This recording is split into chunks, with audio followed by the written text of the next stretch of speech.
Lord Archon, Lord Penny, Ginahas, Sad Nila, Ojona and Son, additional Ojona hustling, Ojona hustling, Ojona hustling, Ojona hustling. Amen. I'm Elise Agar-Ratine, and it's a great pleasure to welcome you all here. It's sort of like Old Home Week. I think it's just important to note that years ago, it was at Harvard where Tim Leary and Ram Dass, and who was then Richard Alpert, were professors, and Andy Weil was an undergraduate student. Ralph Netzner was a graduate student. And now, a generation later, Rick is back at Harvard and has founded MAPS. So I'll let him tell you about the rest.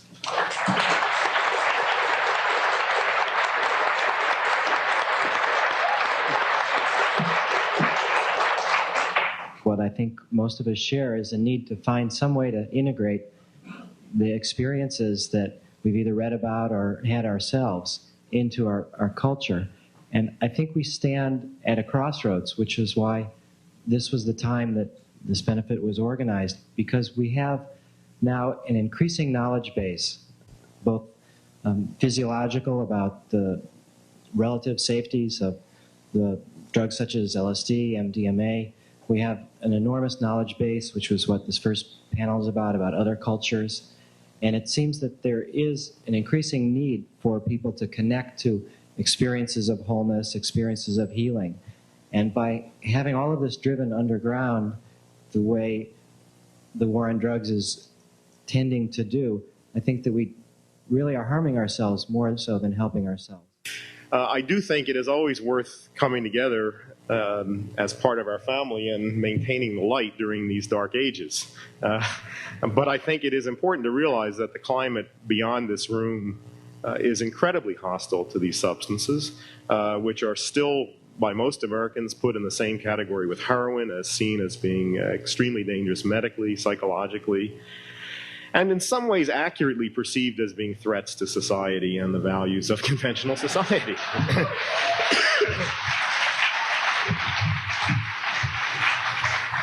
You know, and that's just how it is.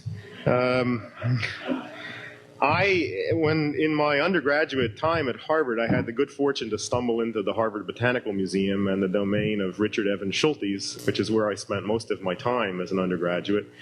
And through that association, became very interested in the use of plants, especially medicinal and psychoactive plants in other cultures, and had the chance to do a lot of work with Indian cultures, mostly in South America, and looking at their uses of plants. At the same time, I had a great personal interest in personal exploration, and I'd say the two paths that really moved me in this direction were first personal experiments with mescaline to see what I could learn from that, and then secondly, professional and academic interest in these native uses of plants and other cultures, which resonated with a long-standing interest that goes back as far as I can remember with plants and delight in growing plants and using them.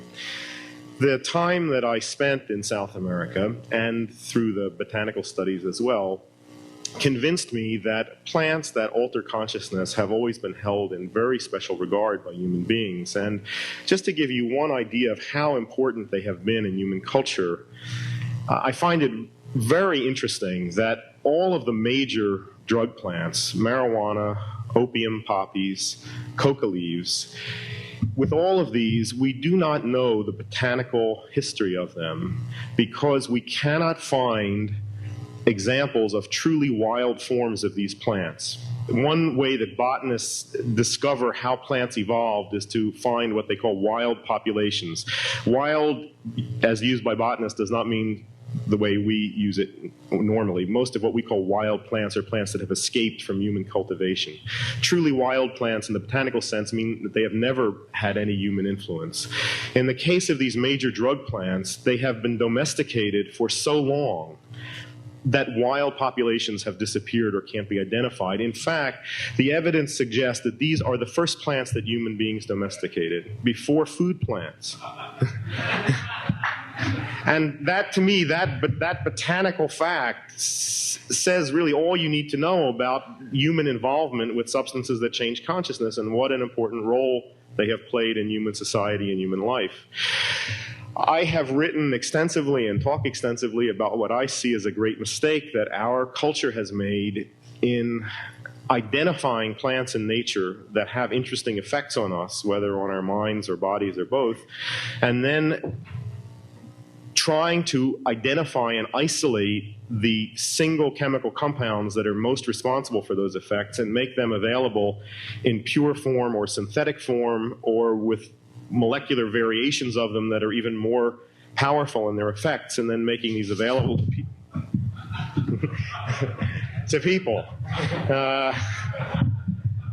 That seems to me to be a great mistake, that it opens the door to a lot of trouble. These pure chemicals in refined form that can be introduced into the bloodstream and brain in much more direct ways than swallowing them cause much greater toxicity. They have a much higher association with addiction. They cause us a lot more trouble.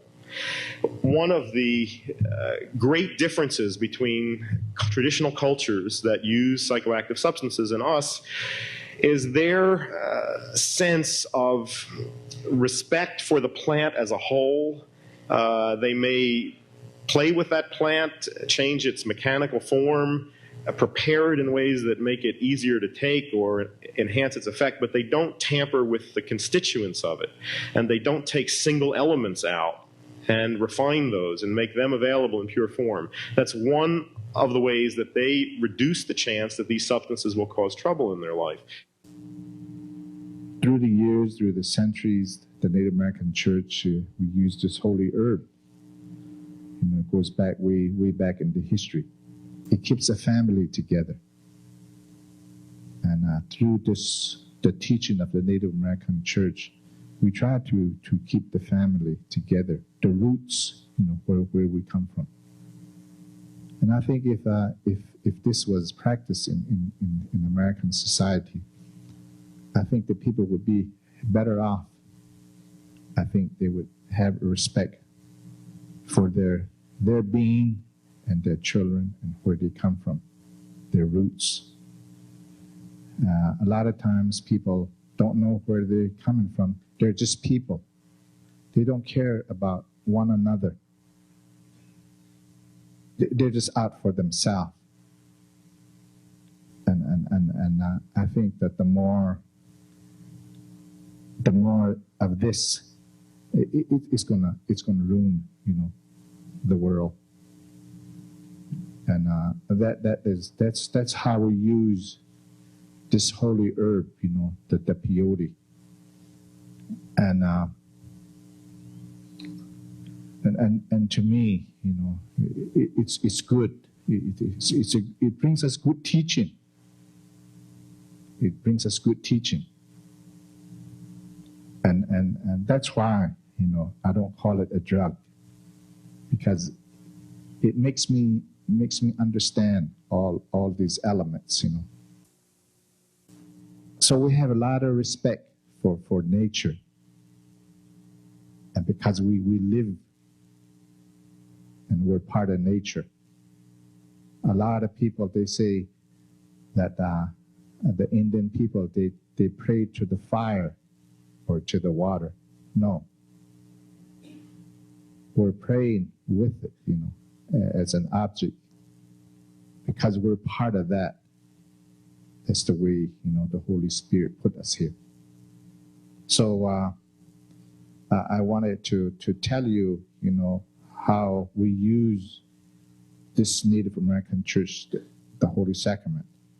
Reality is multiple and plural and very much a function of our own internal attitudes, our own internal intentions, motives and perceptions and belief systems that we bring to it. So it's appropriate for us to adopt an attitude of humility, to learn from those peoples that have preserved ways of life in which nature, animals, plants are treated with respect. It's appropriate for us to be in an attitude of respect and humility towards nature itself, for us to walk in the woods, for us to really think about what kind of food we eat and how we eat the food and what we do with the animals that we farm and that we herd and that we have domesticated for our own purposes. And to really look at whether some of the things that we do are things that we really need or things that we've been conditioned to or been addicted to, pursue, to. We've been sold and we've been conditioned and brainwashed, if I might use that term, to accept this mirage, this ideal of ever-increasing progress, meaning more and more of more and more things to consume. What for? And we look around and our waters are polluted, our air is poisoned, the soil is depleted and devitalized, and the food is no longer nourishing. And people are killing each other and extinguishing species. The diversity of life is being reduced at an alarming rate. At a rate at which it continues will mean that in a few 25 years we will live in a world that is abysmally impoverished in the beauty and the variety and the tremendous diversity. Not only because some of these diverse plants might prove to contain drugs that will help us cure cancer, because they have value and beauty and they are due our respect for themselves. Who are we to say that we have a right to impose our human way? This is what's called the arrogance of humanism. The arrogance of humanism, which is leading us to the brink of destroying our world. So I see the use of these certain species of plants that seem to have this very strange and very interesting and profound kind of almost symbiotic relationship to the human species, where they can function to us as teachers. They have an intelligence. And the animal species have an intelligence. The shamanic cultures have told us that before. And I've had the privilege and honor to participate in ceremonies conducted by native people or people who have been trained or studied these ways where these such of plants are used in a sacramental way and in a healing way, and have seen people describe about their experiences. I've seen people describe experiences of reconnecting with deep parts within themselves that were yet also a reconnection with the nature around us, with the world of animals, the spirits of animals, the spirits of plants, plants as teachers, and the world of the elements, the air, the fire, the water, the earth herself. So it's a revival of shamanism, it's a revival of interest in the old religion, the old pre-Christian traditions that European civilization had, where it had a lot of knowledge of a large variety of psychoactive and medicinal and nutritious herbs, much of which has been completely lost, and the knowledge preserved by indigenous cultures in other parts of the world. And a return to an animistic vision where nature is seen and acknowledged and recognized as being alive in all its ways.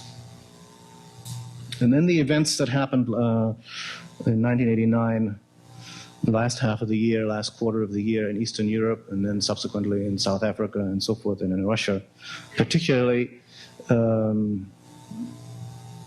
have actually changed my thinking and have changed my feeling about it and basically what I learned from that is that I shouldn't exclude from my thinking the possibility of the unexpected making really very, very profound changes. The kinds of changes that are taking place now. That's enough. Thank you. Well, it's a pleasure to see the tribe assembled.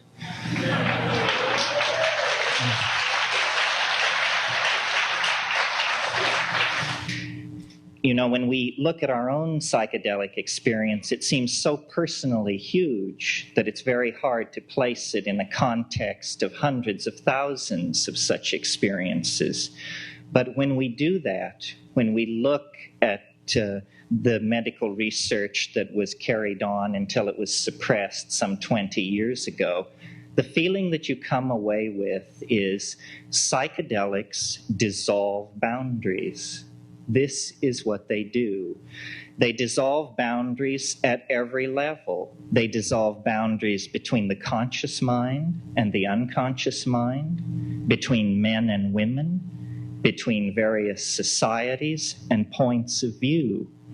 And at one time, I was willing to let it rest at that, to imagine, well, these things are boundary dissolving, structure dissolving compounds, and this is what gives them their enormous import, because they lead us outside of the theater of language and into the real world that we suppressed in the process of becoming acculturated to our own culture. But now I've thought more deeply about this, and I think we can say more about this phenomenon of boundary dissolution, because the most profound boundary that any of us experience is the boundary between ego and world. We are in the world, but we are the ego. This is the cultural myth in which we live, and this is the cultural myth that is completely dissolved, exploded, and blown away by the psychedelic experience. It is not a cliche to say that it is an experience of oneness, because the world we are living in is unifying itself at a prodigious rate.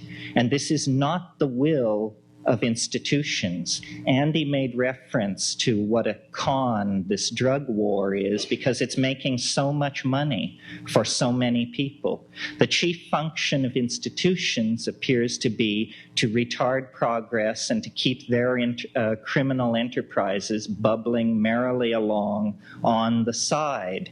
Meanwhile, the rest of us, the masses of people struggling to come to terms with the end of history, can see, can feel that what we need is a sense of unity, not an idea of unity, not an ideology of unity, because if there ever was an ideology of unity, it was communism, and the pieces are still falling from the explosion of that system of thought. We need a feeling of unity. Feeling is primary.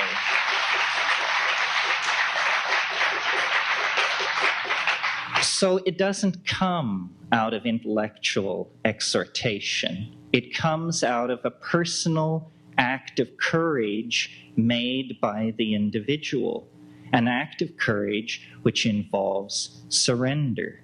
Surrender is the opposite side of the coin of ego.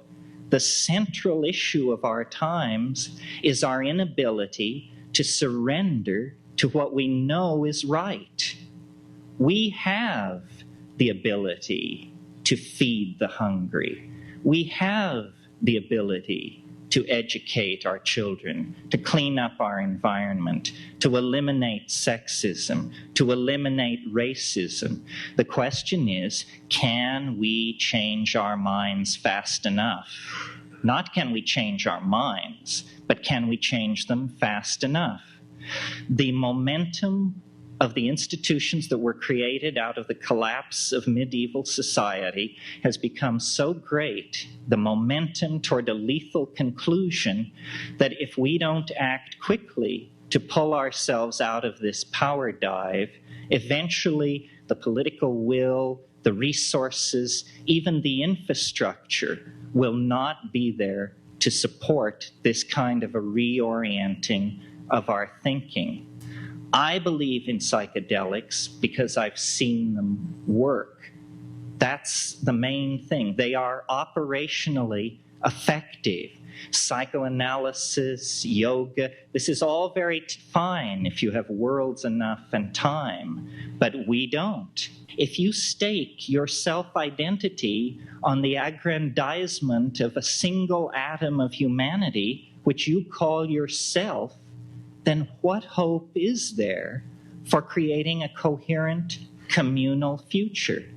None, I submit, and I believe that's the position that we are in. We need a radical intervention in the evolution of our social psychology. And we have the models. This is one thing that puts us a leg up over the 1960s.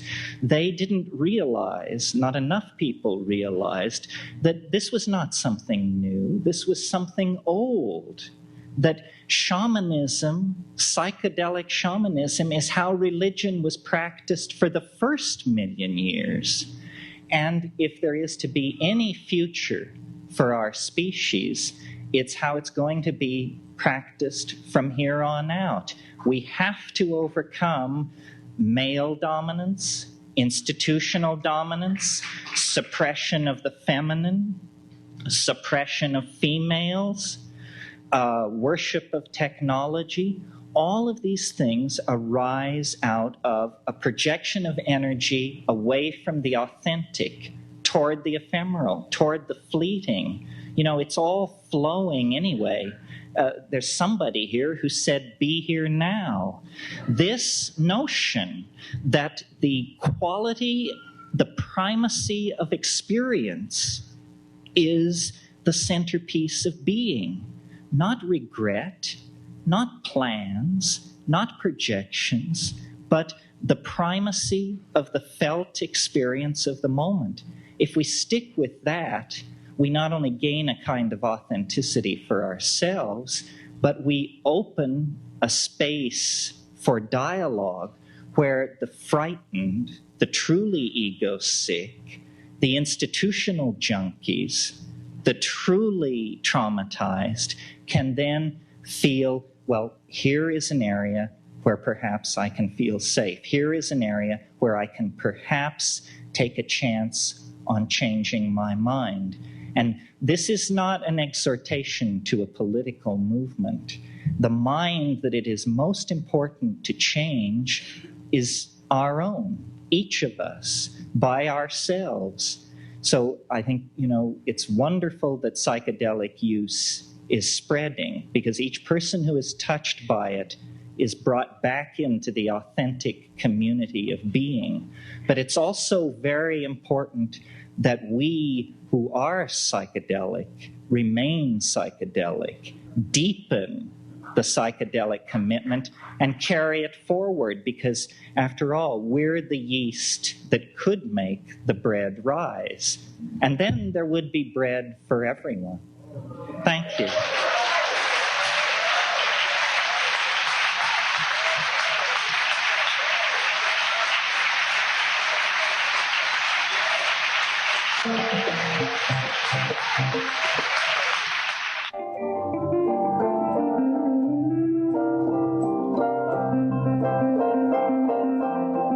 We need a radical intervention in the evolution of our social psychology. And we have the models.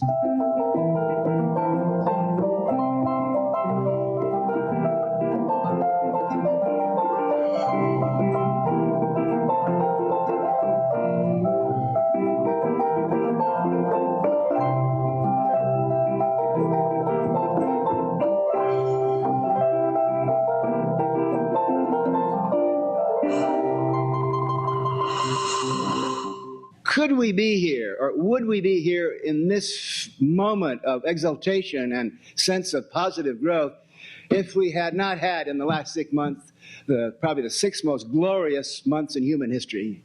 I'm talking, of course, about the events. I mean, we all feel it. And I know when you saw the video shots coming from Tiananmen Square, and you saw 100,000, 300,000, 1 million young Chinese students, and you saw that look in their eye, that Woodstock gleam, And you saw them with the headbands and the V sign. And they had the old Abby Hoffman trick. They learned it for television. They knew how to play the cameras. They were throwing the flowers at the tanks and saying, "Soldiers, we love you." I mean, and then, of course, the Berlin Wall coming down. The last, Ram Dass and I had a wonderful Christmas phone call, and we both shared our joy that in a small way, and in a sense a larger way, everything we've been doing was part of the evolution of youth, the new breed that brought that wall down, because it was individual freedom. I personally would give giving out Academy Oscars for who brought the wall down. I would name 3 wonderful prophets of our time that influenced me and that I was fortunate enough to meet. The first of all, of course, was Benjamin Spock. Benjamin Spock taught quantum psychology, and he said to the parents, "Treat your kids as individuals." I mean, that's the most powerful, powerful statement that's ever been made, preparing us for the information age when you got to climb into your brain. There's only one person can run a brain, and that's the individual. The second person, who is not an American, is a Swiss gentleman and also a doctor. Dr. Spock and Dr. Hoffman, I mean,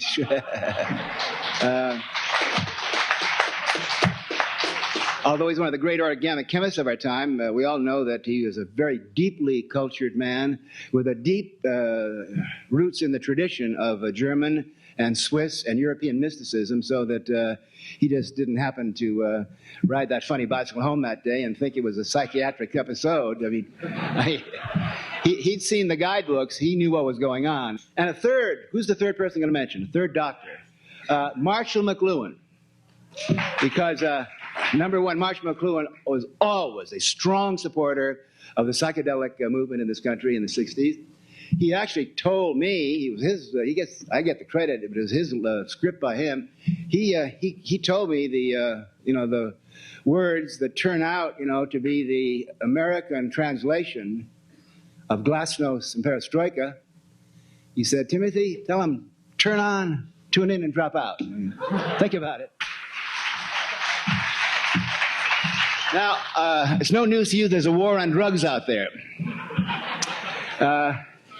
In the history of religious insanity and holy wars, I think this one takes the cake. I mean, the absolute... we knew at Harvard after about a year that we're going to have a little trouble with... there was a taboo against the brain. You're not supposed to tamper with the brain in an industrial society, and we found that out right away. And there were many times after a while we'd sit around and we'd say, well, these psychedelic drugs are psychotomimetic. They create serious mental confusion, paranoia, hysterical hallucinations in deans and government officials who have not taken it.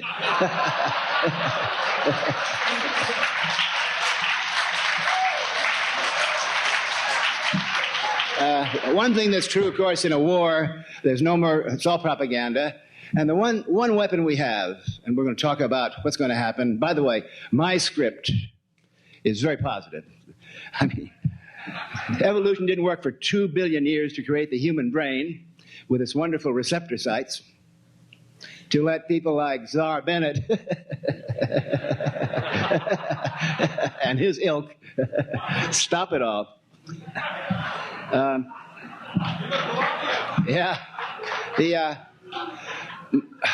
Each of us in our own ways have to follow Orwell's basic prescription. In times of big brother insanity, your first job is to remain sane yourself. And number 2, look around and you'll find there are a lot of people with twinkling eyes that are sane with you. But each of us has to do this in our own way. When Rick said to me that he hoped I would give advice as to how we could get government permission to do research on psychedelic drugs, I'm definitely beyond the government permission situation.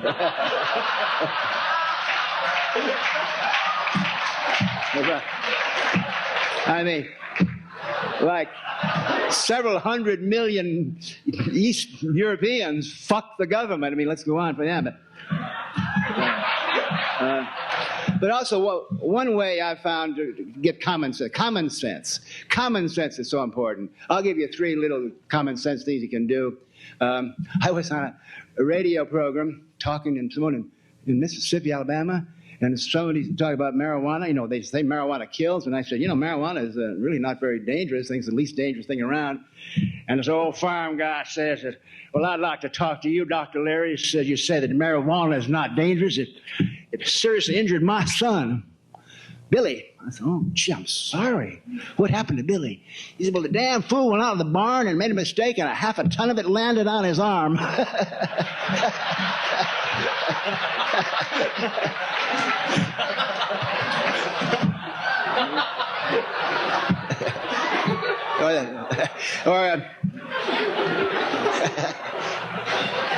Another great one, about 6 months ago, there was a full-page ad in the LA Times, the New York Times, the Providence. I mean, every Times, every paper in the country had this enormous big full-page ad, all white space except a frying pan.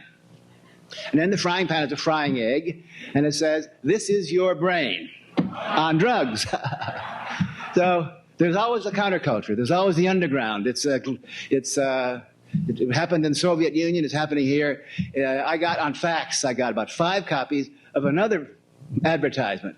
Same idea, white space. It's a plate now, and on this plate is a fried egg with 2 pieces of bacon and some toast. And it said, this is your brain with bacon and buttered toast.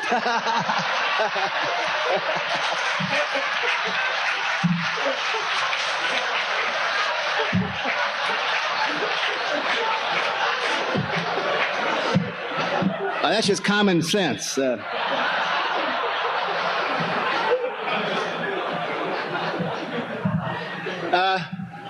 Well, I don't want you to feel that because I'm making fun of the drug crusaders that I'm not compassionate. We've got to be tremendously empathetic and understand that the people who run the industrial age and run the machinery, they're in despair. It's all over. They know that old thing is not going to work anymore. They're all out of jobs. I mean, for example, you know, when the wall went down, there's no more evil empire to fight. I was debating G. Gordon Liddy 2 nights ago in Chicago, and I said, Gordon, he's not changed at all. He's still talking about America's a little old lady in the streets. We need big guns around. I said, Gordon, as your friend, I've got to intervene now and take you to the Betty Ford Clinic to help you break your gun habit. I mean, I know it's hard, Gordon. You're suffering some severe enemy deprivation.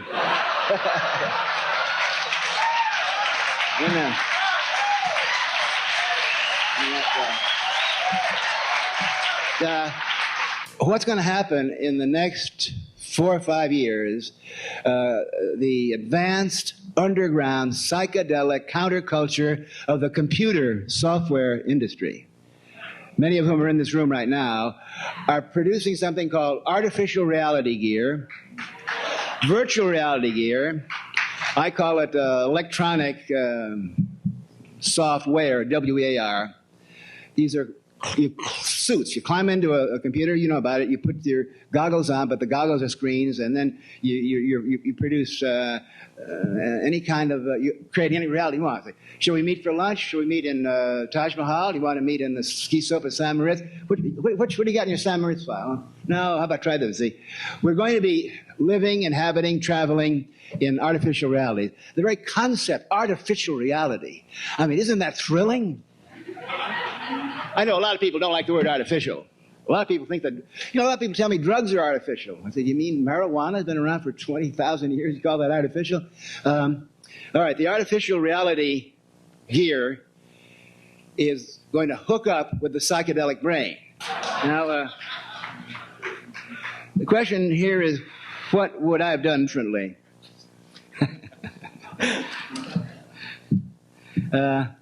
Let me think about it. Thank you very much.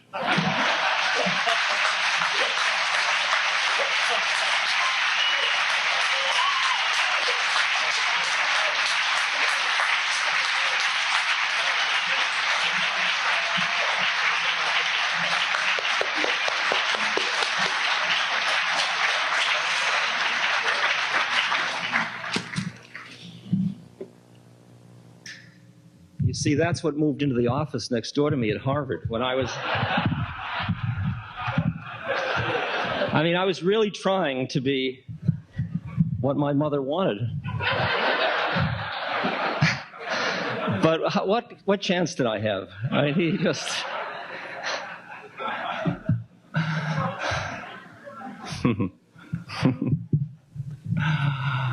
Oh, it's a delight.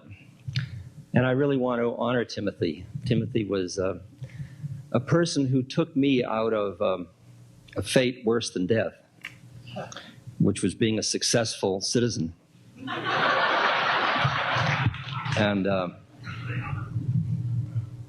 started me on a journey that I think is the richest possible journey I could have had in a lifetime. And I think that he was the first ray of light for me. And I want to honor that.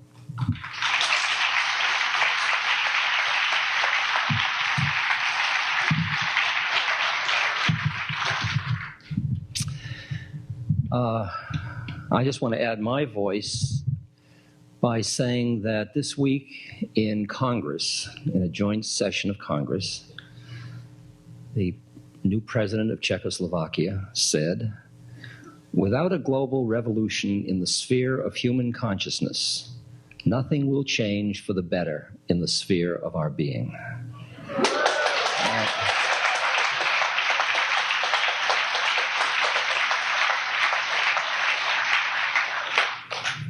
And even now, I'm afraid President Bush and Mr. Sununu are trying to figure out how to contain the damage and potential chaos in which they lose their unstable king of the mountain position.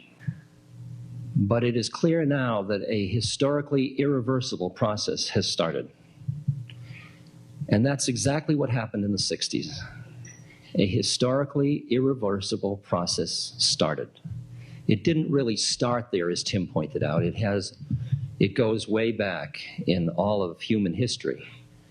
But something did happen in the 60s that was prepared for by doors of perception, that was prepared for by the beats in the 50s. Something happened that was of no less moment than what has just happened in Eastern Europe and Tiananmen Square and so on.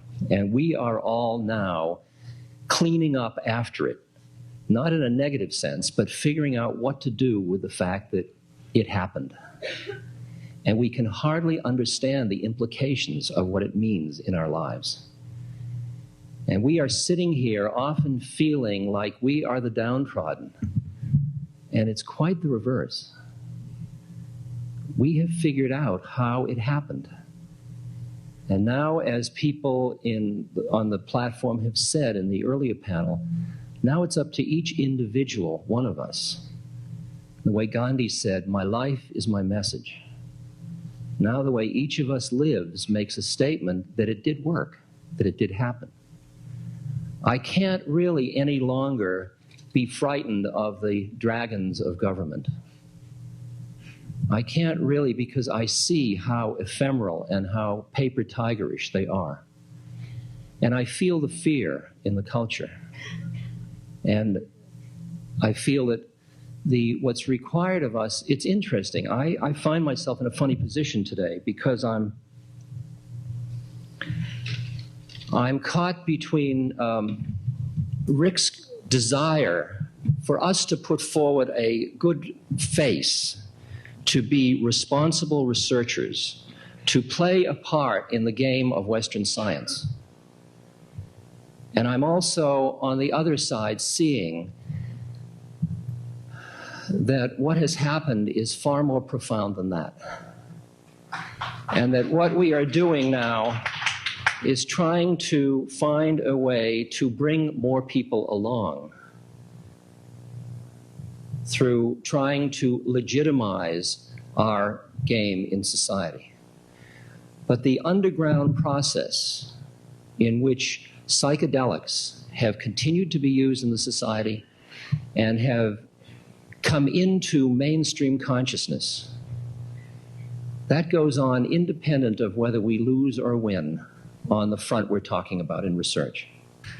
Now, I was asked to talk about what are the benefits of what we did in the 60s and what are our mistakes. Tim didn't deal with what he might have done differently. So, but I can play the straight part, which I've done doing with Tim for years.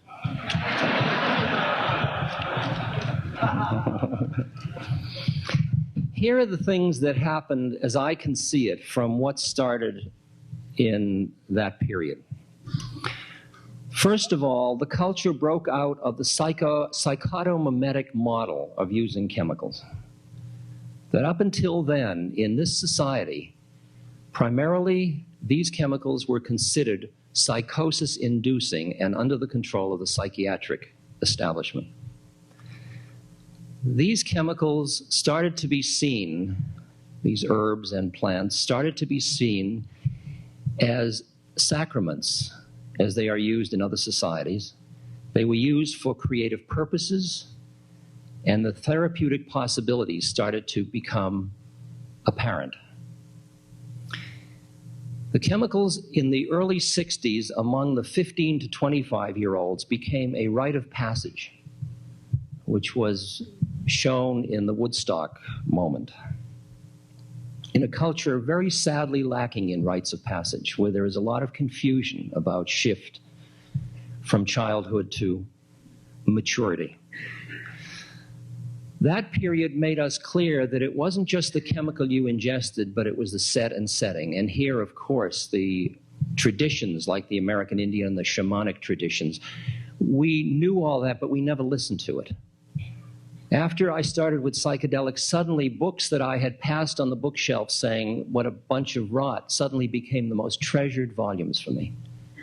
Books of American Indian law, the Tibetan Book of the Dead, things like that, the Upanishads and the Vedas. In other words, it opened our link to the East and to an incredibly rich philosophical, psychological, and spiritual heritage of humanity that we had primarily been closed to, except for Max Mueller, just a very few things. It really opened us to the East, and I've been living off it ever since.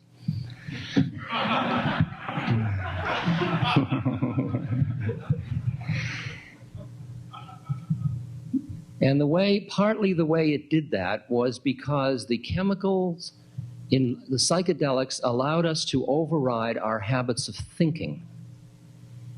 And when we looked around in Western psychology for models about that, they were absent. And when we looked in the East, in things like the Visuddhimagga, there they were, very beautifully articulated. And here were a group of people in the East that we had treated really almost as barbarians, that had a wisdom about human consciousness that they became our elders. And one of them, of course, became my guru. So it opened us to meditation and spiritual practices. Of course, it became faddish in the 70s, but beyond the fads of gurus and all that, there was a deep process, and there is a deep meditative investment in this society at this moment. Whether you call it stress reduction or whatever you call it, it's there, and it's growing all the time. And that's part of the result of what happened in the 60s. It opened ways for networking because it opened our horizontal power structures rather than our vertical power structures. And that's part of the information age that Tim's talking about now.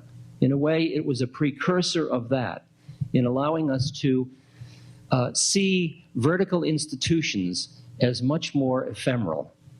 And that was the deeper part of the shift that happened then, which I think is the most fundamental shift, which was the shift in our perception of reality. That what happened to us was what I think Einstein did to Newton. It went from treating a reality as absolute to seeing that all realities are relative. And the minute you do that, social institutions are up for grabs. That changes the whole ballgame right there. And that is one of the things that has happened, and that isn't turnable back. And that's part of why there is so much chaos in the moment in the culture, because social institutions which kept the structures going are breaking down because people don't value them.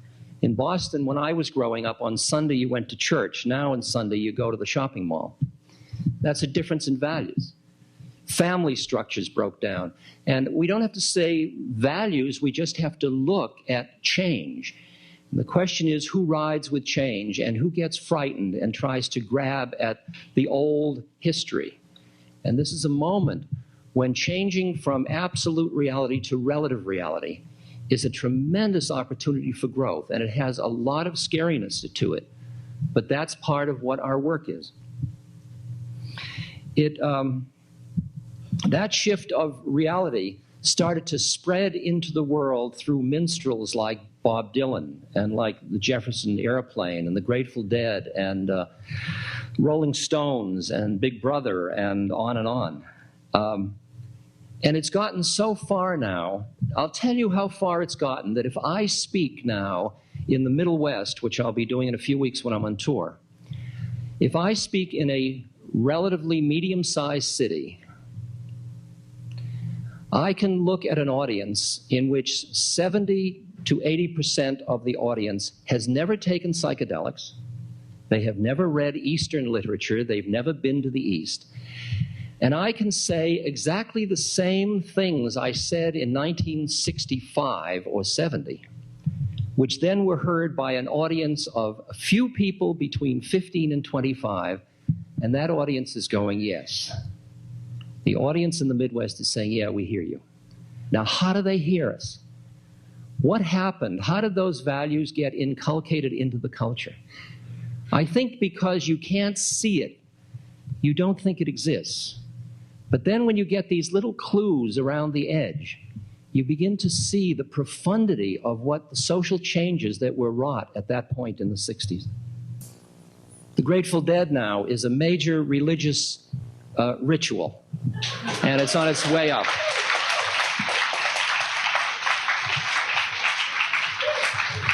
Our work with the dying, the work started really by Eric Cast and people like that way back, beautiful men. That has done incredibly in terms of awakening us, bringing death out of the closet. And a lot of the way in which now so many people want to work with the dying comes out of that kind of psychedelic process that happened in the 60s. Okay, I think I should say something about the mistakes. Of the early 60s of our research. In one way, I kind of am with Timothy, what mistakes? It was life, we did the best we could. So I don't say these in some sense of, I don't know what sense I say them in, I'll just say them. When we did that research at Harvard, very shortly after the beginning, we realized that this was a heresy to that social institution. That the Harvard is an institution committed to the intellect and to rational analytic process. And when we brought on something that dealt with intuitive, transcendent, unitive experiences, in which the intellect became a subsystem rather than the metasystem, we were taking on the priest class of the church, and we were doing it within the confines of that church. And what we were doing is going on to a tennis court with football cleats. Is the way I would understand it. And I think that once we got going, because we were ingesting our own product, we lost our connection with the community around us. And I feel that this was neither our fault nor their fault. It was one of the results of the profundity of this experience that we couldn't turn away and couldn't turn back. But we did lose our support system, and we didn't slow down enough to keep it with us, because it finally got to the point of who's taken it and who hasn't. And that bridge became unbridgeable after a while. And it was shocking to us that people we loved and worked with as colleagues no longer were our colleagues. I think we got a little confused about evolution and revolution. And I think we played with the revolutionary aspects of psychedelics when to me the far more interesting issue are the evolutionary aspects.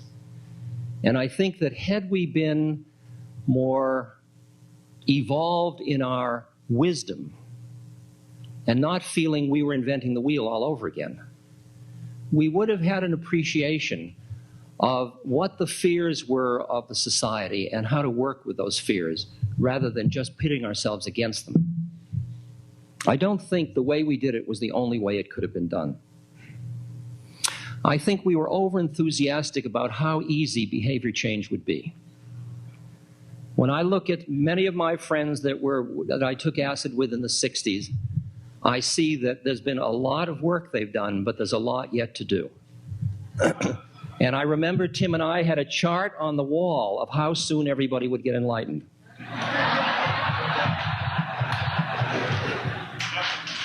But the real changes are harder.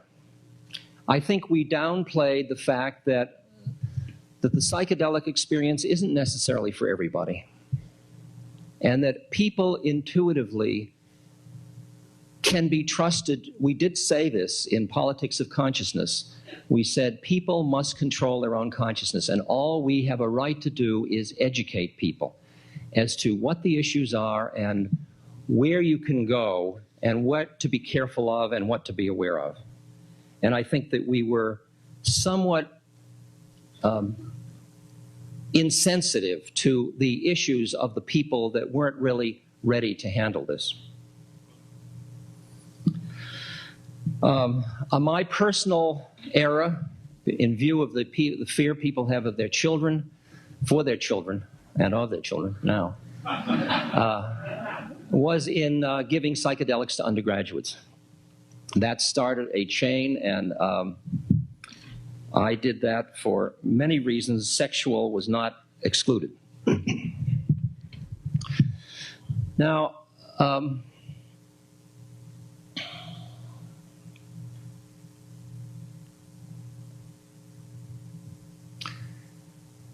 but at this point, the genie is out of the bottle. Plenty of us know the difference between crack and psilocybin. Plenty of us will continue to do just what we are doing, to work on our consciousness, laws notwithstanding. Truth cannot be repressed. It cannot be legislated out of existence. Psychedelics are a healthy pseudopod of a society. And they have to be honored, and they will be honored. You understand that the government's reaction is predictable and understandable. And I feel pain for their fear of change. But change is in the air. And we can't be hypocritical and make believe that it's ever going to be the same again, because it isn't. I feel that psychedelics, just as our American Indian friend said that it was a part of his life, I feel they have changed my life in the most profound way. I honor them and will continue to honor them. And I will stand up as a person who has had psychedelics many times more than 400, which is the usual published report. And I continue to take psychedelics. If I am psychotic, I am a sample. But maybe I'm not. And maybe that was the training that was part of my preparation to be a social philosopher or a wise person in society. This meeting is a meeting in which in all of our hearts we know truth.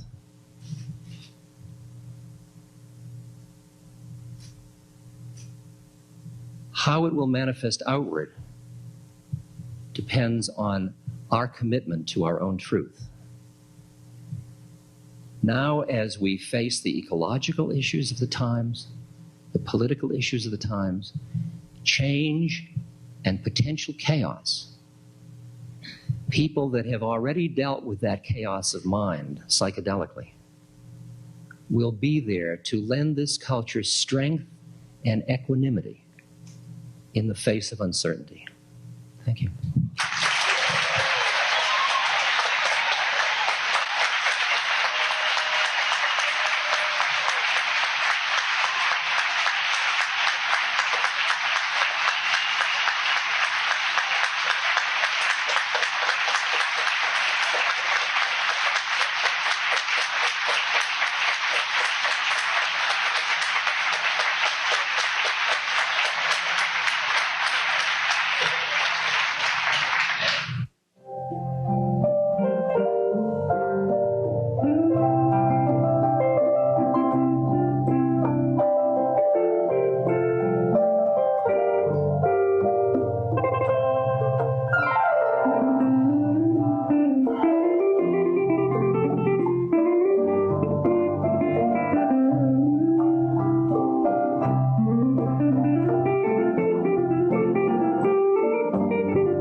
All right, the first person I want to tell you about is a Dr. Jan Bastiaans in the Netherlands. He has been an emeritus professor of psychiatry for a couple of years at the University of Leiden and began working with LSD in 1961. And for many years, he had the only authorization anywhere in the world to use LSD in clinical work with patients. And he maintained that authorization until 1988 when he retired from the university at 70. He has specialized in treating concentration camp survivors with LSD since 1961. Right after the war, he used narcoanalysis to try to reach these patients who had been so traumatized by their experiences in the camps. And for those of you who don't know, narcoanalysis is a psychiatric interview using either sodium amytal or sodium pentothal to help loosen defenses and bring about a release of repressed feeling or traumatic memory. Typically, a concentration camp survivor would spend 3 days here, a day of preparation, the session day itself, and then a third day of follow-up. So you have that element of inpatient support, but at the same time, it's in a very comfortable home-like setting, which we all know is extremely important. Now I want to go to Germany to talk about Professor Hans-Karl Leuner. Dr. Leuner is one of the earliest pioneers of LSD therapy in Europe. He began working with the drug with psychotic patients in about 1955, and he has never stopped doing psycholytic therapy since that day. Dr. Schlichting is pioneering the study with the new phenethylamine, and they're doing a formal pre-post test clinical study on the therapeutic effects of this drug. And the initial results are quite encouraging, according to Dr. Schlichting. Dr. Baumann began writing to the Swiss government in about 1983 to find out whether they would be open to taking another look at the use of LSD and other psychoactive substances in psychotherapy. And they told him to go ahead and write to the other psychiatrists in Switzerland. He wrote to all 700 of them, and only 80 wrote back saying that they would be interested in getting more information about LSD and LSD therapy. 21 said they'd be actively interested in using the drug in therapy, and so they formed an association, the Swiss Physicians Association for Psycholytic Therapy, and that was formed in 1986. And then in June of 1988, they succeeded in getting authorization for just about everything they would want to use in therapy: LSD, psilocybin, mescaline, MDMA, and 2CB. Okay. About 2 years ago, Dr. Oscar Janiger was one of the pioneers of LSD research in Southern California, and I formed a nonprofit corporation to bring together all of the psychedelic research that's been done to date worldwide. We feel that it's crucial that all of the work that's been done be brought together in one world repository so that it can be preserved for future generations of researchers and historians. We intend to establish a library, an art gallery, and a conference center dedicated to consciousness research. From an interdisciplinary point of view, it will be based in Los Angeles, but in time, the entire archive will be computerized so that it will be available online to anybody who has an interest in these matters worldwide. So all you'll need is a personal computer, and you can call the Hoffman Foundation.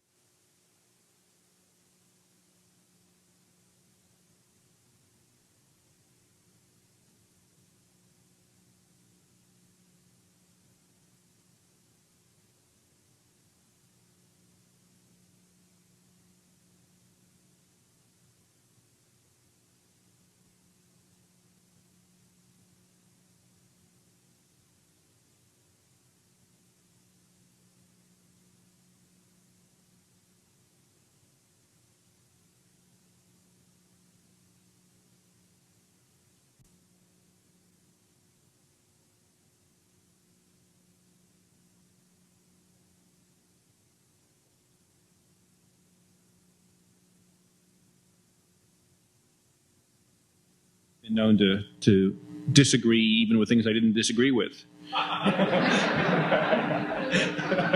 Just to get an argument started. I am a policy analyst by trade. I study the advantages and disadvantages of different courses of action, primarily courses of action that public bodies might take or not take. For the last 11 years, I've been working on primarily drug abuse control policy, but also crime control more generally.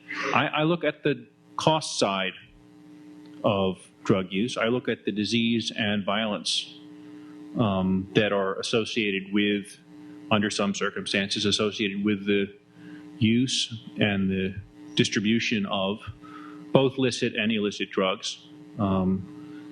I spend a lot of time actually worrying about alcohol and tobacco.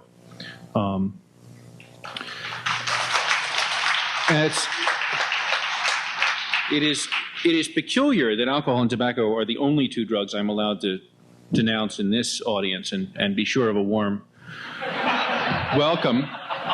There are other audiences, of course, which are shocked when I say alcohol, tobacco, and the illicit drugs, or alcohol, tobacco, and the other dangerous drugs. I mean, Bill Bannett doesn't much want to hear that his nicotine habit and somebody else's cocaine habit may have a lot in common. Our topic here I take to be performance-enhancing drugs. I'll take it as common currency in this room that there have been developed, are being developed, will be developed relatively soon, chemicals which will, in measurable and demonstrable ways, boost the performance of the human mind on a variety of tasks. Provide empathy, help empathy, provide insight, speed cognitive functioning, improve memory. The list could be quite long. And the question is, how do our current regulatory regimes interact with the fact that performance-enhancing drugs are being developed? And is it possible, either possible to design or possible to practically bring about, a change in those regulatory regimes which will tend to interfere less with beneficial uses?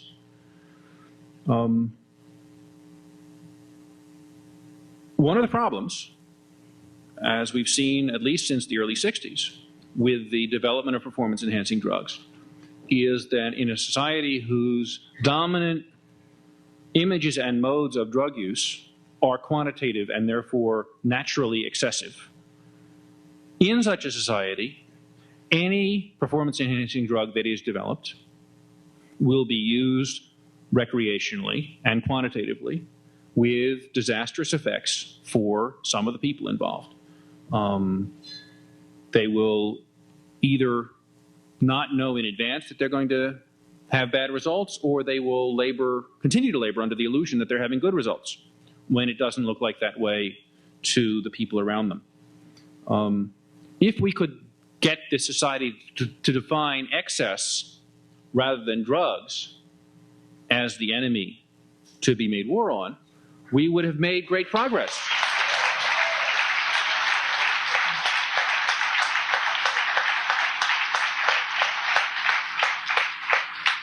If I want to change external reality, the most effective way that I can do that is by working on something inside my head, on the perception of the external thing. And that as I work on that, the external reality changes. And that to me is very mysterious and fascinating and wonderful and very difficult to explain to people who are caught up in the illusory vision of cause and effect that seems to dominate our science and our intellectuals and our universities and people who are committed to rational thought. It's a sense that consciousness is a very powerful tool that connects us to everything, that everything is consciousness in some form, and that the consciousness in my head is connected to not only other conscious people, but to animals, to plants, to things that we consider non-living as well, that there is some unity or theme which I relate to on that level that makes it possible for me to participate in all the activities of the universe and influence them in some way. And that's an ultimately empowering thought. Also scary in some ways because it does mean taking more responsibility for reality as I experience it, and is a very strong prod into action that if I don't like the way things are, to really work on myself to make them better. The claim that here's a drug which, if you're healthy, will make you better is not now a claim that anybody in the government has the language to deal with. I mean, that's a brand new idea. It's clearly going to be true for a wide range. I mean, at some level, we know that cocaine wine is a performance-enhancing drug. Ask Thomas Edison.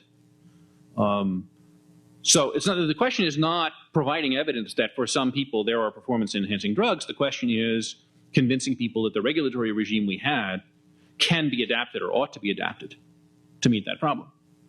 My guess is that somebody's going to develop a memory-enhancing drug or a hard work-enhancing drug, and it's going to be a psychological steroid.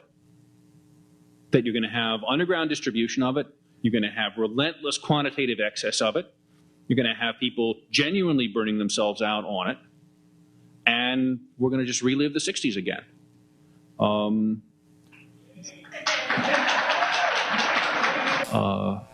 I think that the progress of neurochemistry is probably faster than the progress of regulation. But I don't think that it will go nearly as well if it doesn't wind up someplace with supportive and appropriately restrictive regulatory regimes. My name is Elise Sagar-Watine, and I was the coordinator of the conference. And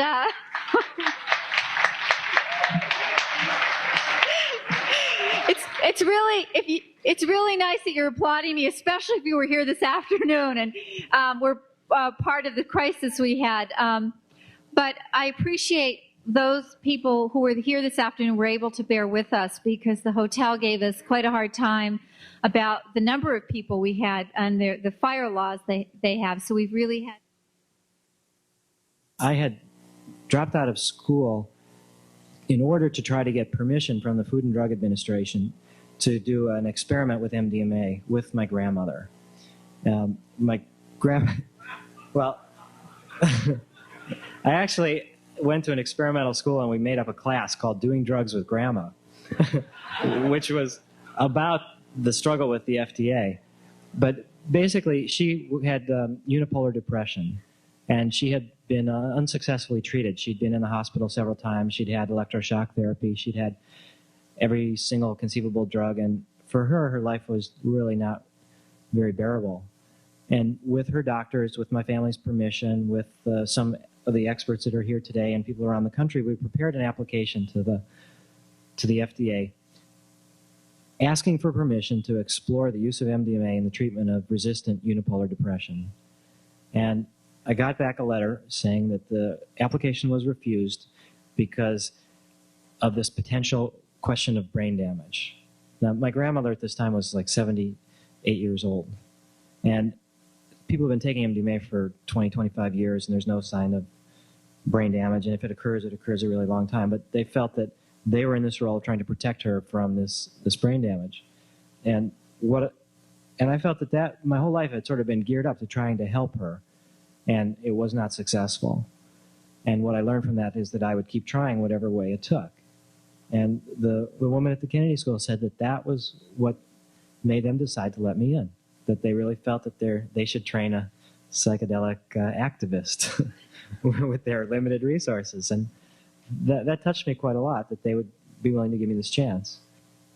And so as time's gone by, we've done quite a lot of preparatory work and done quite a lot of research. And the purpose of this benefit is to try to both bring us all together as a community, but also to try to raise funds to stimulate more research into trying to make MDMA into a medicine.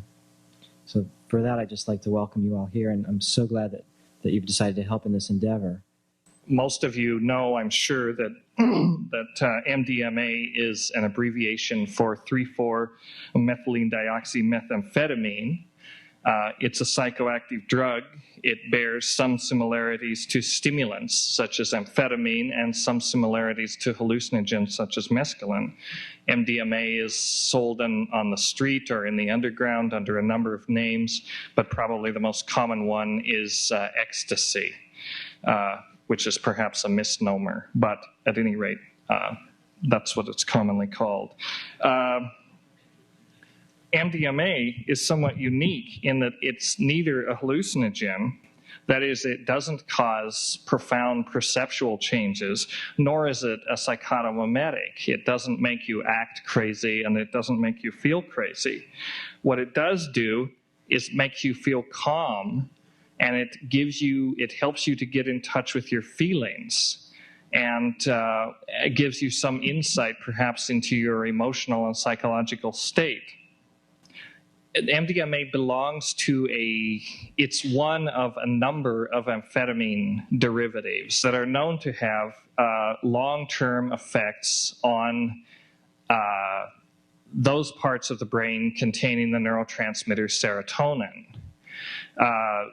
Some investigators have interpreted the evidence of these long-term effects as neurotoxicity. Neurotoxicity is a politically loaded word, and I hesitate to use it in this context. I think long-term effects is perhaps a better way to characterize this.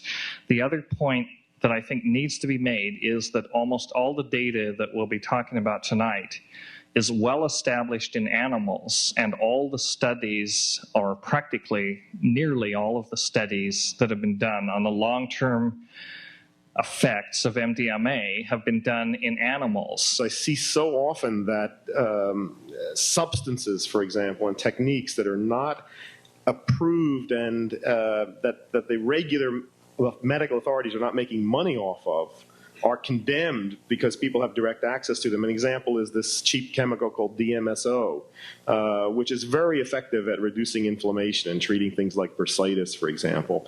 The FDA has banned this for human use for years. It will not move an inch on this. It says it causes cataracts in the eyes of rats and mice. It's never done that in a primate. I think whether they realize it or not, the pharmaceutical industry and the institution of pharmacy and the medical profession are very threatened at the idea of people having direct access to a cheap substance that really works, and then none of them are profiting from. And that applies very much in the area on the broader scale of psychedelics and their power to put us in touch with all of these things. These are all well recognized in people that work on the serotonin system as serotonergic neurotoxins. Again, I use these terms advisedly. Fenfluramine is interesting because it is a prescription drug that is prescribed as an appetite suppressant. It's been on the market since about 1968, and it's estimated that 25 million people, more or less, have taken fenfluramine on a daily basis for what is sometimes years of use. In animals, fenfluramine is approximately 4 times more toxic than MDMA on a by-weight basis. Specifically, MDMA and fenfluramine and these other derivatives shown in the previous slide show selective effects and long-term effects on brain neurons which contain the neurotransmitter serotonin, which is also known as 5-hydroxytryptamine. And this slide just shows the serotonin synapse and a number of the biochemical events that go on at that synapse that are important in the action of serotonin. Serotonin containing neurons have a very wide distribution in the brain and are especially dense in the cortex, hippocampus, and parts of the limbic system. But the serotonin-containing neurons, or the 5-HT-containing neurons, arise primarily from a small cluster of cells in the brainstem known as the raphe or the RAFE nuclei. And serotonin has been known as a neurotransmitter for over 40 years and has been the subject of intense study. And yet, for all that, we still have a very cloudy understanding of just what the functions of serotonin are. We know that it's a modulator of many different functions and behaviors, and it has a hand in sleep, appetite, sexual function, mood, affective disorders, and so on. You name a psychological or a neurophysiological process that doesn't involve serotonin, it's actually hard to find. But no one has been able to put their finger on any one function or any one process and say, that is the function of serotonin. It's simply involved in too many things, and we don't understand exactly what's going on. So in terms of the effects of MDMA, the long-term effects of MDMA, which some have said are indicative of neurotoxicity, there are basically three areas. One is that it causes long-term levels, a long-term persistent reduction. And again, I'm stressing this as animals at high doses or relatively high doses. It causes long-term reduction in the levels of serotonin itself, the neurotransmitter, and its metabolites, primarily 5-hydroxy-indole-acetic acid. What is shown in addition, it causes long-term reductions in the activity of the enzyme tryptophan hydroxylase, which is the first enzyme that's involved in the biosynthetic pathway that converts the tryptophan, the amino acid, which you require in your diet, to serotonin. It suppresses the effect of this enzyme. It suppresses the activity. And that's basically what is shown in this graph here. Admitting the reality of the non-physical, of the centrality of consciousness in the role of cause and effect between mind and body. I think that if that began to change, that would detoxify a lot of science and medicine. Science is very destructive in our world today. It needn't be. Technology and science needn't be destructive. You know, it's as I said earlier today, that our interactions with nature can produce beautiful things, wonderful things, if our interactions are guided by wisdom and a sense of unity and connectedness with nature. I have learned a lot of those lessons from my psychedelic experiences, and I honor and acknowledge that. And for people for whom that's the path, I think it's great. I think there are other paths to that same kind of knowledge and understanding. And the more people that move in those directions, I think the more everything will continue to go along just as it's supposed to go. Beside the biochemical evidence, there's also histological evidence of neurodegeneration. And you can measure that a number of ways, but perhaps the most dramatic way is to take brain sections from a rat, and you can specifically stain the serotonin-containing neurons. And when you do that, and you place the MDMA-treated animals shown on the left against the control-treated animals, the saline-treated animals on the right, it looks like this serotonin-containing neurons have been fairly well basically ablated, or there is some evidence of neurodegeneration. Now, there are a number of different kinds of serotonergic fibers, but the fibers that MDMA selectively ablates are the so-called thin fibers, which arise from a different part of the raphe nuclei than the so-called thick fibers, which it basically leaves untouched. What are the clinical implications of this for human users of MDMA? Well, the answer is basically, if you're going to give the only honest answer you can give, the answer is basically that we don't know. Part of this is because we don't understand the functions of serotonin very well. So we can't put our finger on some clinical pathology to some clearly clinical deficit and say, in the human user, you can't sleep, or you can't remember, or you cannot function sexually or whatever, and say, and that's because you used high doses of MDMA. We can't do that because we don't understand what serotonin's doing. So it's hard to say what would happen if the serotonin system were markedly impaired. There's some reason for reassurance, however. in the fact that no obvious clinical or neurological deficit has come to light in people that have been taking fenfluramine daily for years as an appetite suppressant. Fenfluramine is even more toxic than MDMA, and it seems that if there were long-term dangerous side effects from the ingestion of these serotonin type neurotoxins, they would have come to light by this time, because it's been around since 1968. We don't call the peyote a drug. It is not a drug. It's a holy plant. And when somebody says that, we say, well, that's very being sarcastic, and it's just not the proper name for it. So I wanted to tell you all that, and I think it's important that we, that you understand, how we gather, our herbs and pray to that. As far as I'm aware, there's no effort to take fenfluramine off the market because it's a serotonin neurotoxin.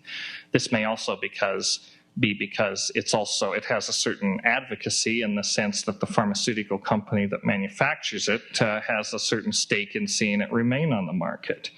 But until we know more about the functions of serotonin, about the possible implications of these long-term effects, and whether they happen in humans or not, we don't know. But until we know more, I would say that caution is advised, and caution in two respects. One is we should exercise a certain caution in the frequency and the size of doses of MDMA that people use, because the animal data shows that it's a question of dose frequency and the size of the dose both bear a direct correlation to the appearance of this neurotoxicity. The second kind of caution that I would advocate is a certain caution in extrapolating the results of animal studies to humans. That is, it's relatively well understood in animals and rather poorly understood in humans. Until we know more, caution on a number of fronts is advisable. But for right now, the evidence is that at the doses and frequencies normally used by humans, MDMA is probably safe. A new day, a new hope, a new beginning. And sure enough, the sun is coming up and he's blessed us with another day. So when we pray, we always pray for something good for future generation. So our elders tell us, that's what it means. Thanks to the work of people like Robbie Overlander and Dave Nichols at Purdue, and Robbie Overlander is sitting in the audience here tonight, the non-neurotoxic entactogens are already here. And that's what's shown in this slide. These are some structural analogs of MDMA, which according to animal studies, behavioral studies, have all of the entactogenic effects of MDMA, but the biochemical and histological studies have none of the neurotoxicity, none of the long-term neurotoxic effects of MDMA. Now, we don't have human data on these. All indications are from the animal behavioral studies that these are MDMA-like entactogens. I don't know if anyone has determined from personal experience whether they actually do elicit the entactogenic experience in persons. I don't know that a person could, even if they knew that, could admit that because of the structure of the legal questions involved. Is the investigation of this class of psychopharmacological agents going to be recognized as legitimate? Is the idea that you can develop entactogens, empathogens, hallucinogens, call them whatever you want, but the idea that you can develop agents which not merely control the symptoms of mental illness or mental neurosis or whatever, but could actively facilitate the recovery in conjunction with the right kinds of psychotherapy. We now have the capability to develop these agents. They're out there. Is the FDA going to recognize this as a legitimate province of the science of psychopharmacology, or is this kind of information going to remain underground and unknown? That, it seems to me, is the crux of the issue. I don't have the answer. If somebody does, I'd like to hear it, but that's where it stands. So I thank you for listening.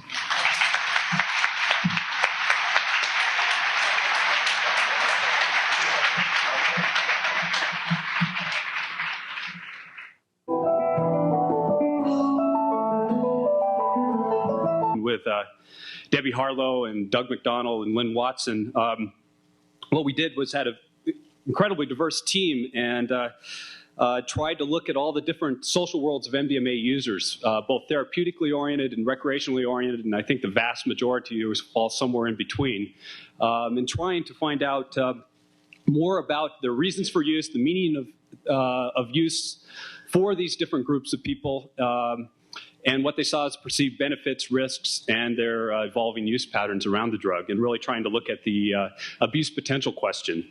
So real quickly, just skipping along the findings, almost everyone liked MDMA. Somewhat of an understatement. One reason is we had a criteria of at least 3 times. There's a lot of people who tried, and we interviewed a lot of people informally who tried MDMA once or twice who really didn't get an experience, were bored with the experience, or for whatever reasons didn't continue. And some people had adverse experiences, but seemed to be very rare. Most of the people who did do it at least 3 times greatly enjoyed it. What was different was why they liked it. The perceived benefits, there was a lot of unanimity around what were the attractions of the drug, but there was a lot of difference in terms of what was the most meaningful of those attractions or those benefits. A lot of people thought that the enhanced communication, the empathy, the bonding, the reduced fear, these therapeutic benefits were the most important aspects of the MDMA experience. Recreational users, on the other hand, and by virtue, you can see the use of ecstasy among these users as opposed to Atom among the more therapeutically inclined users. These users were more in pursuit of this ecstasy or the euphoria, the sensuousness associated with the drug. So the meaning was very different for these people, and the experience itself was very different. And don't really have time to go into it now, but what we tried to look at also was the effect of media, the publicity about this drug on these different social worlds of users in shaping their expectations around the experience. And the same thing happened earlier with LSD, and shaping their use patterns as well and their actual experience itself. Real quickly, the perceived problems with the drugs, just like some folks, almost everyone really liked it. Some people liked it too much. We deliberately tried to go out and sample people who abused the drug, who are either very frequent users, I would define that as, say, over a couple hundred times in the course of 5 to 10 years, or people who are binge users. And binge users tend to be people who are binging with coke or meth anyway, methamphetamine. Tended to be people who would be weekenders, would go through a half a gram to a gram over the course of a day or a weekend or an evening or something like that. And in looking at Dennis's findings and other people's findings, this is of some concern because these people are doing excessive amounts of MDMA, and the neurotoxicity question is particularly relevant for these people. Nevertheless, most people, this was a very small percentage of our population, even though we searched these people out. By far, the vast majority of people used it sparingly. One thing, even the recreational users who were introduced to MDMA in a very recreational context. We did a lot of research in Dallas bar scene, went there, and acid house scene, these different bar scenes, which I characterize as the more faddish use described by the media.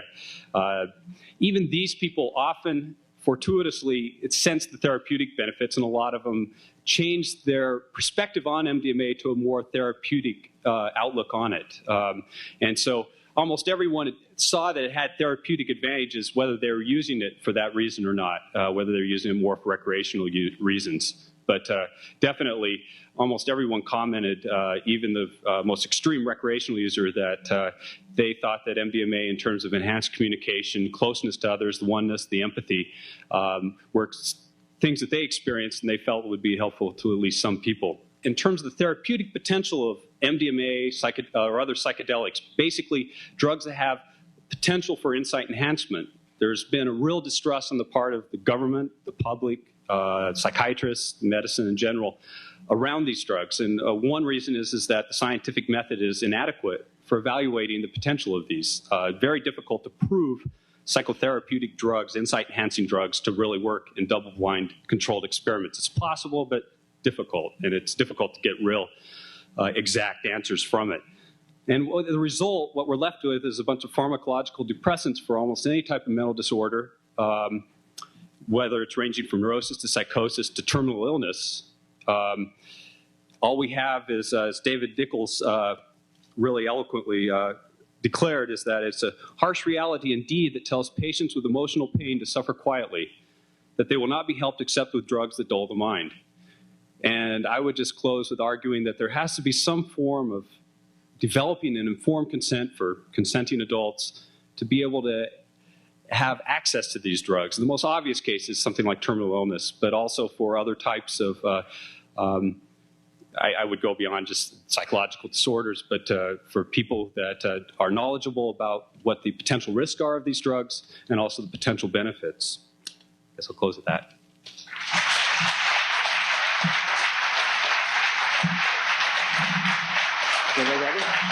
When I wrote the book, Ecstasy, the MDMA Story, I was hoping to present a picture of a remarkable new catalyst for psychotherapy and for spiritual growth and self-exploration. Instead, I was confronted with this hysteria. No major publication would review my book. The bookstores wouldn't carry it, and it was very frustrating for me. And that's where it stands right now. This was something that happened about 1 year before he died. He took a very small dosage of psilocybin, 4 mg. We were in my studio. Our house, our home had burned, and I had a studio to work with. And usually we put sound, of course, flowers, everything is very quiet. There is the sound in the Bach, there was the musical offering, I think. And after he took this, usually there was a period of quietness, just tranquility, listening, seeing what's going to happen. Well, this time something completely different happened. To begin with, Olga said, please turn off the music. Well, that was strange. And then he began to pace up and down in a very worried way. And I was trying to hear what he was saying. He said the word limbo, and he said the word confusion. And it was very, very strange and different. Went on for about 20 minutes. And then suddenly he sat down near the tape recorder, and he said, everything is fine now. And the first word, the tape recorder was on, the first word on tape are... You see, this is... I was thinking of one of your titles. This is one of the ways of trying to make ice cubes out of running water, isn't it? To fix something and try to keep it. Of course, it's always wrong. I thought he was speaking about the recorder, so I said, well, let's stop the recorder. No, I don't mean that. I mean, the pure light is the greatest ice cube of all. The ultimate ice cube. I was then writing my recipes for living and loving, and one of them was called, don't try to make ice cube out of a flowing river. Is the idea of not trying to stop life, which is flowing and changing all the time. And that recipe gave me some trouble writing, and so it was a current phrase with us. The pure light. This is the greatest ice cube of all. It's the ultimate ice cube. You thought you were going to have that today? Well, now I can if I want to, but I mean, it's very good to realize that it is just the, so to say, the mirror image of this other thing. It's just this total distraction. I mean, if you can immobilize the total distraction long enough, then it becomes the pure one-pointed distraction, pure light. Well, if you can immobilize it, well, what do you mean? You can immobilize it, but it isn't the real thing. You can remain for eternity in this thing at the exclusion of love and work. Well, but I thought that thing was love and work. Exactly. I mean, this is why it is wrong, as I was saying. This illustrates that you mustn't make ice cubes out of a flowing river. You may succeed in making ice cubes. This is the greatest ice cube in the world, but you can probably go on for, you can't go on forever, but for enormous eons, for what appears to be eternity being in the light.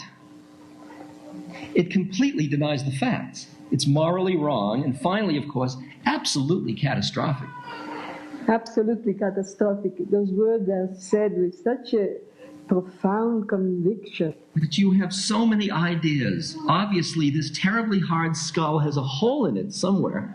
I hope so. It's certainly very remarkable. I don't remember if I told you that phrase that is running in my mind this day. I am 1,000 people. No, you didn't tell me. But that also doesn't make anything very easy, you know, to be 1,000 people. No, obviously. And when there is no anchorage anywhere, when to come back to after death, I mean, there will be no anchorage. Oh, I see. So when there will be 1,000 people rushing in different directions, I mean, anyhow, your hair smells the same as acacias. Your head is very solid. Because the point is, when there isn't anything like this... Oh, you mean a tangible body, yes? When there is something to hold on. There are 1,000 different people going in 1,000 different directions, and this is what you have a hint of now, and this, of course, is what is so terrible. But I think that I know that there will always be, and I mean this is the extraordinary experience, at least there is somebody there who knows there are 1,000 other people going in different directions. That there is a fundamental sanity of the world, which is always there in spite of the 1,000 people going in 1,000 different directions. And while we are in space and time, surrounded by gravity, we are controlled to a considerable extent. But to have an insight into what it is when there isn't any control except this fundamental knowledge, I mean, this is where the bardos are right. Yes, Aldous was referring to the Tibetan Book of the Dead that he had used to take his wife when she died. The bardo is right. You see, you have to be aware of this thing and hang on to it for dear life. Otherwise, you're just completely in a whirlwind. Yes, but how many people know this? Exactly. That is why they say we really ought to start preparing for this. And I must say, I think it's terribly important that through this knowledge that we get through these mushrooms, or whatever it is, you understand a little bit about what it's all about. I think the most extraordinary experience is to know that there is all this insanity, which is just the multiplication, the caricature of normal insanity that goes on, but that there is a fundamental sanity which one can remain with and be aware of. This, of course, is the whole doctrine of the bardo, helping people to be aware of the fundamental sanity which is there in spite of all the terrifying things, and also not really terrifying, but sometimes ecstatic, wonderful things. You mustn't go to heaven, as they continually say. You mustn't go to heaven?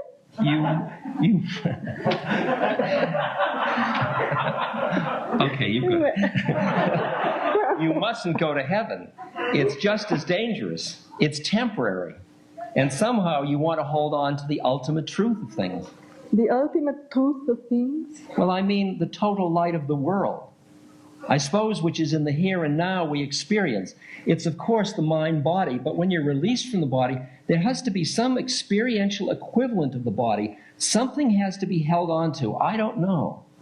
What does one hold on, then? All you can say is fundamental sanity, which I say is guaranteed as long as one is in the body by the fact of space and time and gravity and 3 dimensions and all the rest of it. Somehow, when you get rid of those anchors, but there is an equivalent of some kind which has to be caught hold of. Otherwise, the world about you is thin and becomes, what is the word, pretas, the world of restless ghosts. One goes to hell, and then in desperation, one has to rush back and get another body. To hold on again. To hold on again. Well, this is obviously the best thing if one hasn't got the ultimate best. It's very important, if one can, while it is happening, if one can see the outer appearance of it.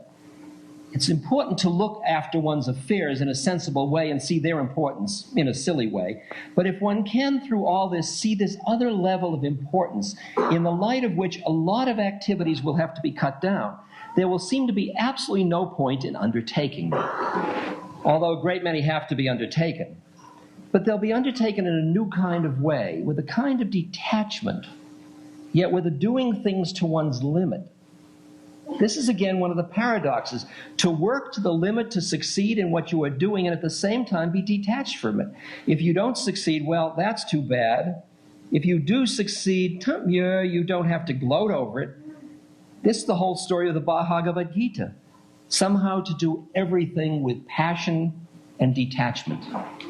Passion and detachment. My goodness, years ago, with what passion I had longed for detachment. As a musician, I wanted to be able to play with all the passion that naturally the music wakes, and yet have that detachment that brings about a respect for the composer's ideas. And here he's speaking, of course, about the Arjuna, the great warrior, and this teacher Krishna, no? That tells him to go and fight, and yet be detached from the fight. One can see what it is. He's not involved, even though he's involved up to the limit. What part of him is not involved? It's no good trying to make an analysis because it's as usual, it's a paradox and a mystery. Yes, but even if one begins to understand it, that's the main problem. My nose is running. Wait. A very good reminder that the greatest philosophy is connected inextricably with running noses. One of the things they should have talked about in the gospel, obviously he was on a mountain, the Sermon of the Mount.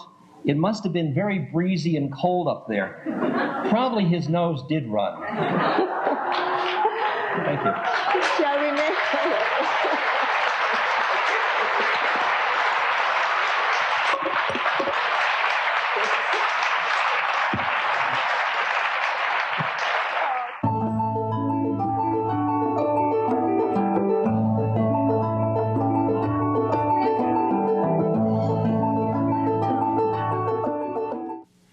I see psychedelic drugs as technologies. They're simply different ways to boot up, activate your brain. So I'm going to finish now, but what's going to happen in the next 10 years is a new form of technology that's going to empower the individual 14-year-old child to suit up and put on, we call it a cyberspace suit or a virtual reality suit, in which you can literally move around the world, meet people. You can have 5 love affairs in different cities. You can be doing your business. Then you take off your suit. And here you are in the physical flesh. In other words, all the work in the future will be done by robots or by virtual reality like that. You don't believe that. When you take off your cyber suit, then you can use the body for what it's supposed to be used for, as an instrument of sacred communication and aesthetic expression and graceful athletics. In other words, to use the body, to even transport your body to do work, you're a robot. You're a serf or you're a robot. In the future, we'll use our bodies only for sacramental exchanges or to use your body to do work in the future, when you can suit up and move around like that, would be like using your tongue to clean the floor or your penis to knock a nail in, literally. So, do not think that when we talk about electronic realities that we're depreciating the body. We are freeing the body for what it's supposed to be used for. So what I'm saying is, we are now in the position that the hunter-gatherers were in before there was any kind of artificial tools or habitation. And we're sitting here and saying, hey, I just ate this vegetable. And I could see ahead, you know, the fact we can chip a stone here, that means that pretty soon we can cut down trees, and we're going to be living in houses with wood. We're going to be in rooms where you can't see a tree or you can't see a bush. Oh, no. Yeah, we're in that same position now. The future is going to be creating electronic realities. You know, think about it, in which we will spend 5 or 6 hours of our time during the day. Now, if that frightens you, remember this horrible, horrible fact, which Tom Pinches, by the way, in his new book, Vineland. How many of you read Vineland? Rare. Wow. Yeah. The average American watches television 7 hours a day. That means the average American in the most enlightened and rich country in world history lies like a sluggoid amoeboid with their optical suckers sucking junk food passively. So instead of doing it passively, we're going to empower with our technology. And I wish Jaron Lanier were here. I wish Eric Gullickson were here. I wish Ted Nelson were here. Who else? Autodesk, Eric Lyon. I wish they were here. Brenda Laurel. There's a group of people working on this. And a lot's going to happen. Main thing, stay sane and look for the new technology. And I love you.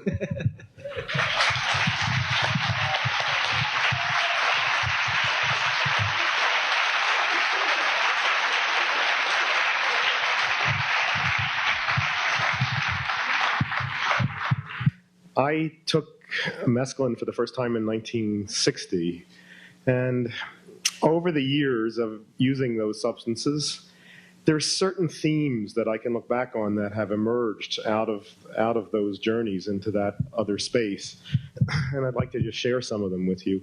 One of them is a very profound sense that on the level that counts, everything is all right, and that everything is just the way it's supposed to be. However limited and wrong and upside down it looks most of the time, there is that message that comes through.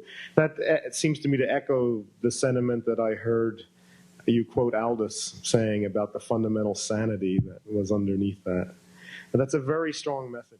I'd like to see the Native American church not have to fight all these court cases.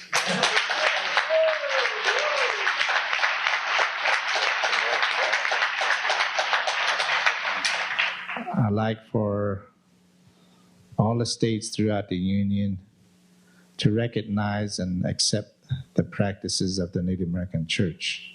What I would like to see by the year 2000 is the acceptance of the concept and the acceptance of the need for a psychotherapeutic drug that deepens insight and relieves emotional pain. And I think that for the psychiatric profession, to not be aggressively pursuing such a drug is to abandon patients to years of often interminable suffering.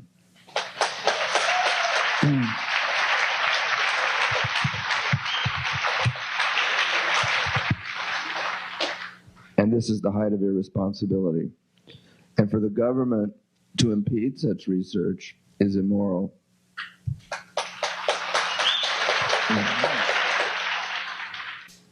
Paine said that if men were angels, they would need no government. And that if there were angels on earth among men, they alone would be the safe governors. So we have the paradoxical problem of trying to supply the defective self-control from the outside when the outside consists entirely of not perfectly self-controlled individuals.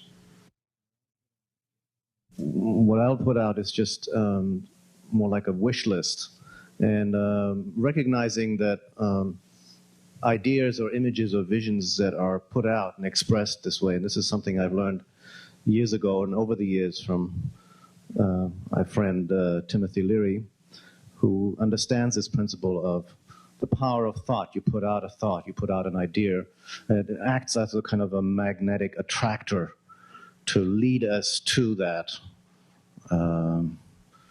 possibility, to that reality.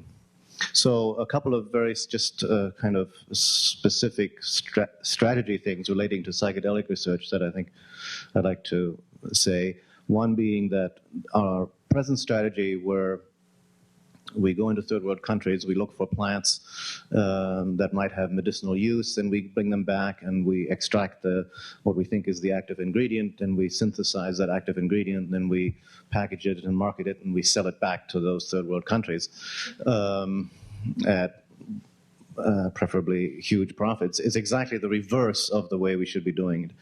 What we should be doing is, and this applies to medicinal plants as well as to visionary or psychic or psychoactive plants and drugs, what we should be doing is what Terence with Botanical Dimensions is doing, is trying to preserve the knowledge of the plants and the knowledge of how the plant is used, and then experiment with that. If we find a drug in the laboratory that has promising effects on the mind, then it seems to me our strategy should be to try to find a plant that contains that drug, because it's well known by now, documented over and over in numerous cases, that there is a world of difference between a plant, a natural substance, and the uses it has found, and a synthesized concentrate, which is too concentrated, too potent, too powerful, and has unpredictable effect in the brain. The example of coca leaf chewing in Andean people, which is a health-maintaining, strengthening, tonic additive to the diet, compared to the effects of synthesized cocaine or crack in urban cultures, is only the most dramatic example of that. The other kind of strategic thing I think that needs to be said is the whole war on drugs could be ended and made unnecessary by decriminalizing drugs. The drugs that are now lead to this enormous superstructure of enforcement. Drugs should be taken out of the role of law enforcement and into the arena of public health, which is where they belong. Major impact has been made on tobacco smoking once government and regulation and advertising and media were used to impact that. And if we tried to control tobacco smoking the way we're trying to control, say, cocaine smoking, it would be as obvious a failure in the one case as it is in the other. So, and the role of psychedelic drugs, I think, is relatively minor in that situation. This balancing out of the media and public and business support of some drugs like alcohol, tobacco, and the various psychiatric drugs, which make tremendous profits, regulating those, taking public health factors into account, and then deregulating or putting other drugs like heroin, cocaine, and addictive substances into like the English system or the European system or the Swedish system, where people who are addicted to these substances could obtain them for their reasons, would immediately wipe out the huge criminal underground. It would make a major contribution to the economy. It's been calculated it would wipe out probably 1/3 of the national debt. So it would have wonderful effects all around.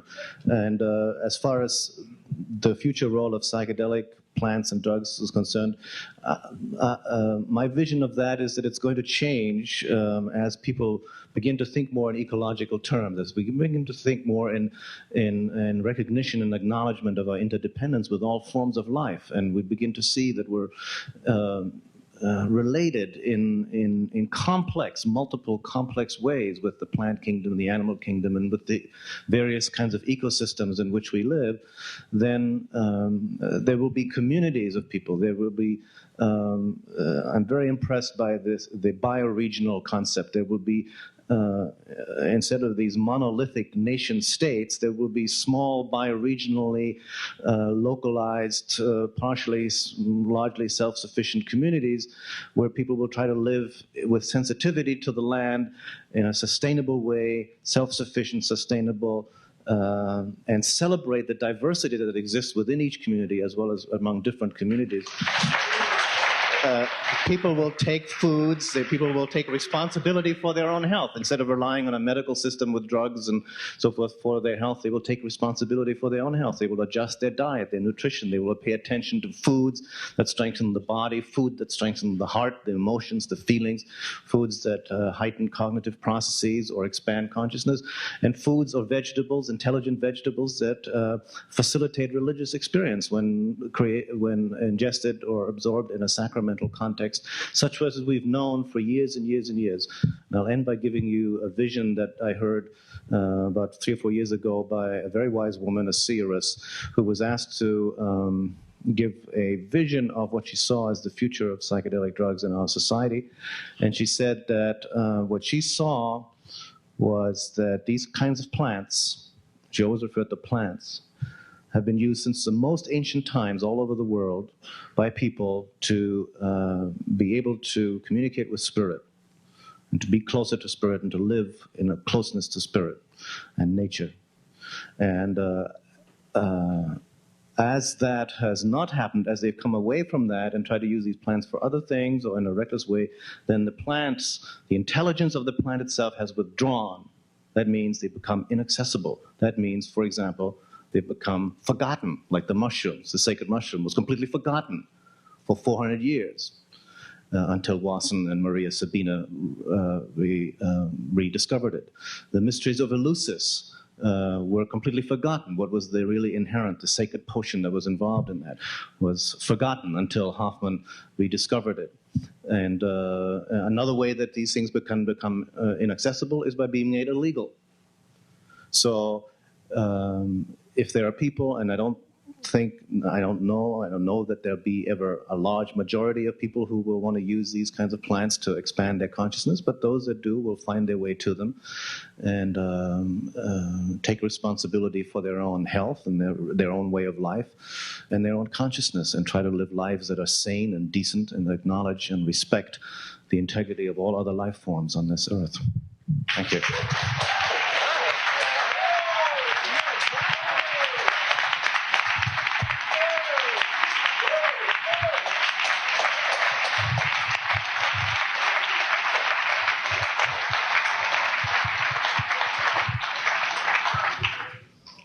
I wish I had some of that stuff.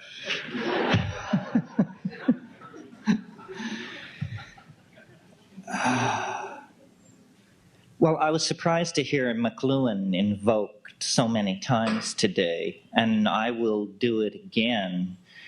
McLuhan had an idea of what he called the global village, and the global village is coming to be. This is what the crisis that is being presented to us as a crisis in communism is. It isn't a crisis for communism. Communism is going first. But what it is the death knell for centralized structure, for centralized control.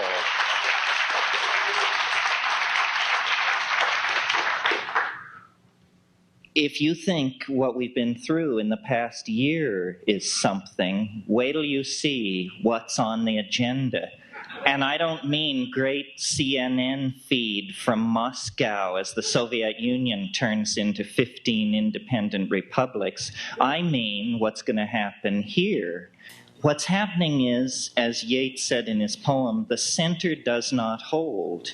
Mere anarchy is loosed upon the world, but as fans of chaos, we should know that this mere anarchy is the incarnation of our goddess Discordia, who is going to pull down the honky structure that is oppressing everybody. What I see happening, and it was touched upon by others here, is this intensification of local identification, bioregionalism, awareness of your immediate place, and then no hierarchical structure or identification until you reach the planetary level. I live in Sonoma County, and I am a citizen of Earth. I recognize no intermediate structures except when I have to.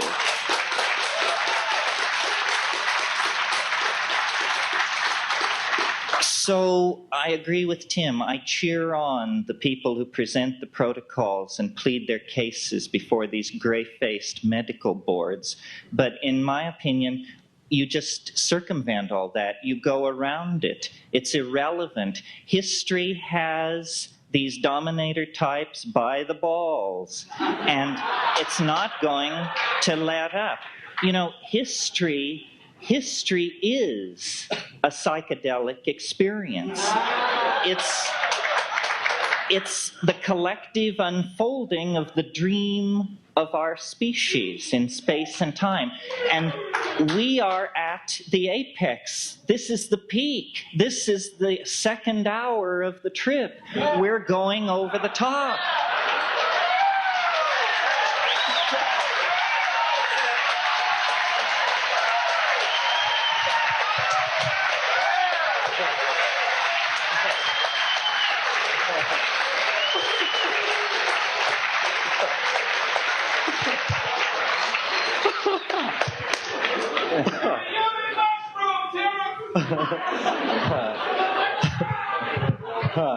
Well, I'm sorry we've gone too late for questions, but the audience and the speakers will be here. We'll be here for the next hour and a half or so.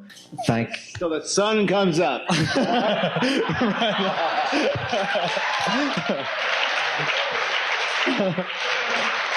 And I'd like to express my appreciation to Elise for helping me coordinate all this.